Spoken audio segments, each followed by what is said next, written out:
¿Qué tal, chicos? El día de hoy vamos a hablar de un fenómeno que desafortunadamente no es tan abordado por médicos generales como nos gustaría a los especialistas. Vamos a hablar de la famosa curva en J de la hipertensión arterial sistémica. Entre médicos es bien sabido que la hipertensión arterial sistémica rara vez da síntomas y de hecho la mayoría de tus pacientes van a llegar a tu consultorio pues a lo mejor ya refiriendo previamente ser hipertensos, pero como tal un signo o un síntoma que los haya orillado a ir con el médico a partir de la hipertensión pues difícilmente lo vas a encontrar. Entonces es muy importante que consideres que la mayoría de estos pacientes pudieron haber pasado gran parte de sus vidas sin un diagnóstico correcto.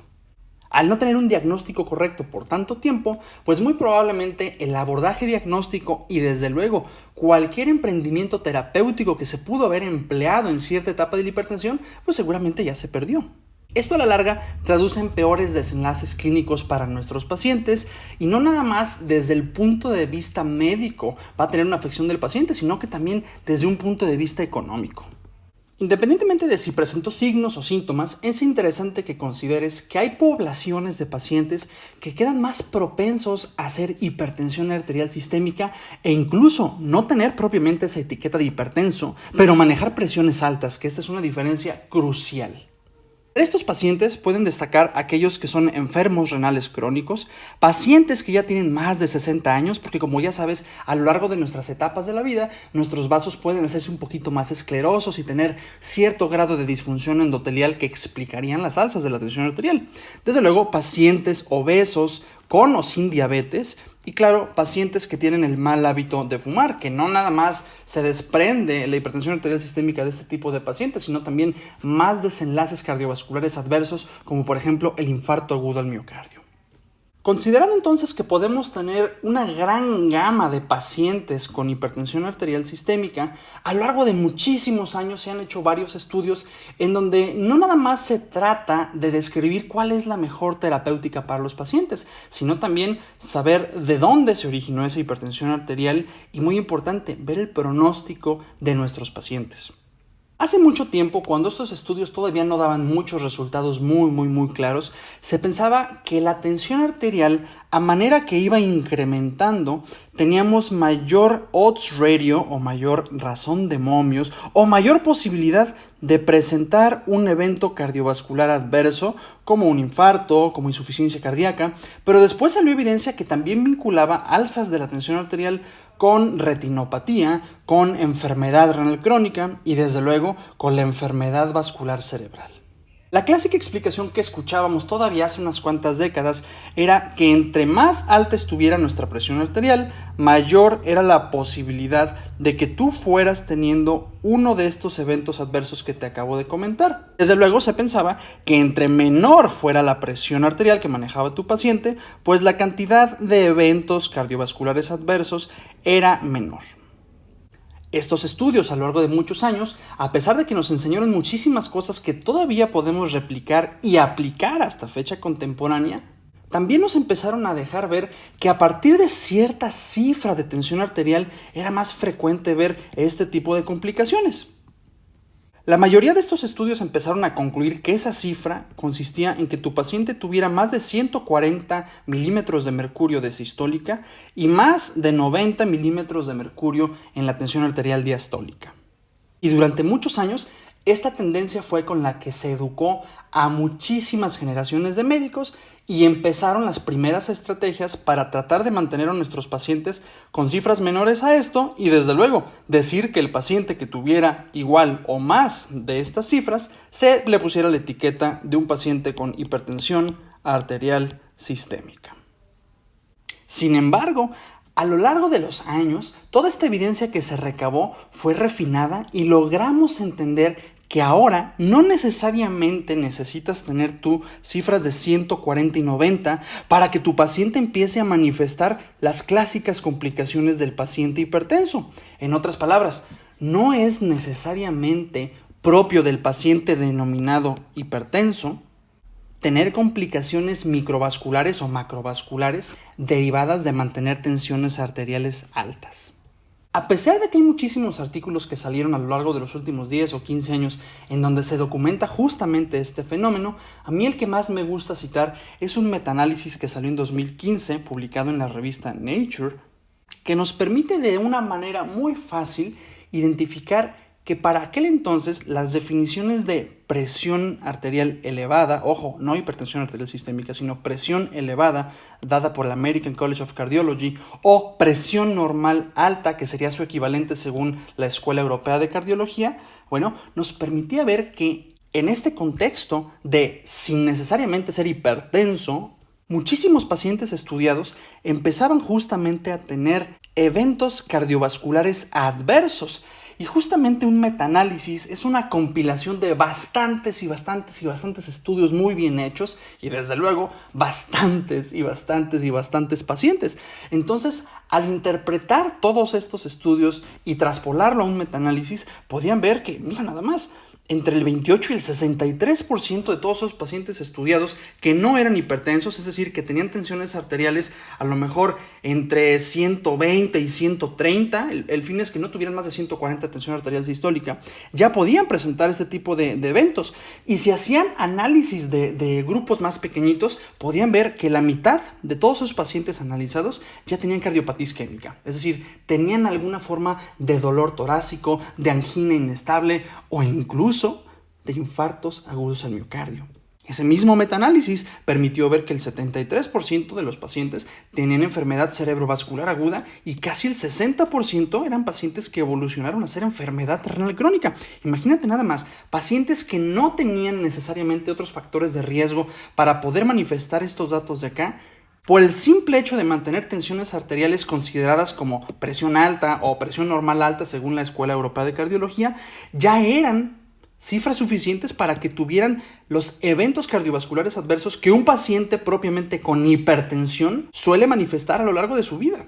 A este fenómeno es el que ampliamente conocemos como la curva en J de la hipertensión arterial sistémica. Quiero aclarar una cosa. Tú vas a poder ver en la bibliografía, en a lo mejor paneles que puedas ver en alguna conferencia, etcétera, que hay diferentes maneras de citar la curva en J o de darle una connotación específica. Esta que te estoy platicando es una de tantas formas en las que se puede analizar. Sin embargo, el mensaje que quiero que te lleves a casa es justamente eso, que no hay un comportamiento necesariamente lineal como el que hace mucho tiempo nos sugirieron algunos artículos, sino que realmente observamos nosotros una curva en J. ¿Y a qué se refiere la curva en J? Bueno, a que básicamente nosotros, si pusiéramos esta rayita que puse aquí punteada en color anaranjado como el riesgo normal que tiene una persona, imagínate que aquí fuera un odds ratio de 1, nosotros podríamos ver que cuando nosotros tenemos pacientes, por ejemplo, con presiones de 130 de sistólica, o si tuviéramos nosotros aquí pacientes con 60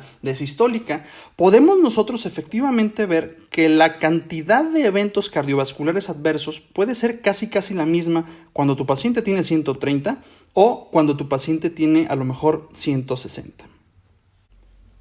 Esto de algún modo u otro nos orienta a pensar que ese paciente clásicamente etiquetado como hipertenso, ya sabes, el que tiene más de 140/90, no es exclusivamente el único que va a manifestar estos eventos cardiovasculares adversos como los que te comentaba en el metaanálisis, sino que también puede haber una brecha de pacientes sin esta cifra que también van a estar en alguna especie de riesgo para tener los desenlaces cardiovasculares que uno no quisiera tener en un paciente. Justamente con el entendimiento de la curva en J, se han empezado a validar estrategias como el famoso monitoreo de la tensión arterial domiciliario, que justamente nos ha ayudado a los especialistas a detectar a estos pacientes que pudieran ser afectados por la curva en J. Y una vez que hacemos una evaluación de riesgo cardiovascular, una evaluación de factores de riesgo independientemente de la hipertensión como tal, nos dejan a los clínicos trazar estrategias de tratamiento farmacológico, dietético o incluso tener un impacto positivo en la salud de nuestros pacientes por medio de promover la actividad física regular. Una de estas estrategias justamente nos las recomiendan ya las guías de hipertensión arterial 2020, que es que nuestros pacientes tengan en casa, dados sus factores de riesgo, desde luego, un monitor validado como los de Omron para la medición de la tensión arterial en domicilio. Esto le va a permitir a tu paciente identificar esas cifras de tensión arterial que pudiéramos nosotros ya considerar como elevaditas y que justamente en metaanálisis previamente publicados se encontró que pudiera efectivamente ya esta cifra generarnos más adelante un evento cardiovascular adverso. Una de las grandes ventajas que también tienen este tipo de monitores no es nada más que tu paciente puede tener acceso a tecnología bastante fácil de usar, tecnología validada, sino que también los dispositivos de Omron tienen la facultad de poder detectar variabilidades en el pulso de tu paciente y reportarlos como posibles arritmias que en muchos contextos de pacientes con hipertensión arterial sistémica puede traducirse en entidades como la fibrilación auricular, por mucho una de las arritmias más frecuentes de todas, y ¿qué crees? Una de las arritmias más frecuentemente vinculadas a la hipertensión arterial sistémica.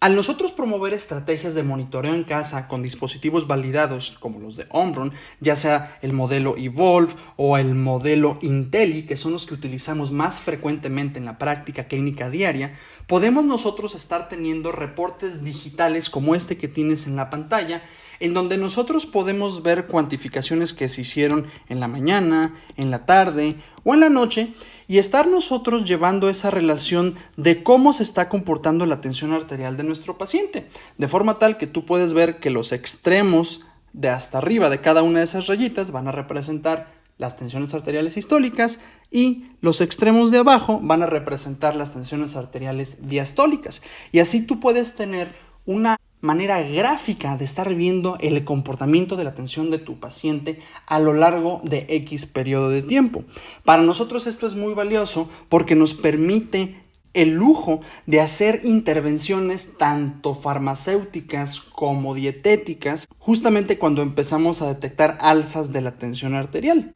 Y esta es una estrategia maravillosa porque te permite empoderar a tu paciente con su diagnóstico y darle este grado de responsabilidad, sí, pero también de conocimiento y dominio sobre su propia condición.